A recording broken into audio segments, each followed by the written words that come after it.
Good evening everyone. Hope हजुरहरू सबै सन्चै हुनुहुन्छ होला। आज चाहिँ मैले कुकिङ भिडियो लिएर आएको छु। सबैजनाले माया गरिदिनु होला। सुरुमा चाहिँ मैले कराई बसालेर तेल हालेँ, त्यसपछि मैले पनिर फ्राई गर्दैछु। हजुरहरूले गेस गर्नु सक्नुभएको छ होला आज मैले के तरकारी बनाउनु लागेको छु भन्ने। पनिर चाहिँ मजाले फ्राई भइसक्यो।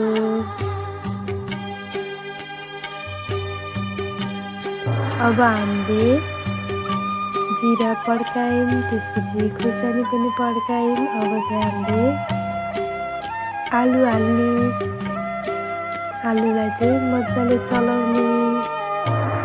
आलुलाई चाहिँ सानो ग्यास गराएर ढाकेर राख्दिउँ अब एकछिन। अब आलु चाहिँ रातो भइसक्यो। अब यसमा चाहिँ हामीले काटिराखेको टमाटर हाल्ने, त्यसपछि टुसा मारिराखेको चनालाई पनि हाल्ने, त्यसपछि स्वादअनुसार नुन, खुर्सानी, मसला, बेसार हालेर फेरि यसलाई छोपेर राखिदिने। त्यसपछि हाम्रो टमाटर अझै पाकेको छैन, यसलाई चाहिँ अझै एकछिन ढाकेर राखिदिने। अब चाहिँ हामीले फुकेर राखेको हरियो मटरलाई हाल्ने, त्यसपछि एकदिन मजाले चलाउने, त्यसपछि फेरि ढाकेर राखिदिने। त्यसपछि पिसेर राखेको अदुवाको पेस्ट पनि हालेँ मैले। अब यसमा चाहिँ थोरै पानी हालेर हामीले ढाकेर राखिदिने।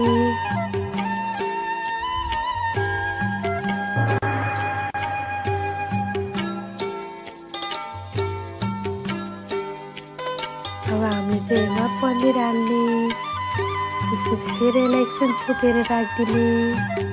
त्यसपछि अब रेडी भयो हाम्रो पनिर आलु मटरको तरकारी। अब त्यसपछि धनिया हाल्ने। Thank you for watching.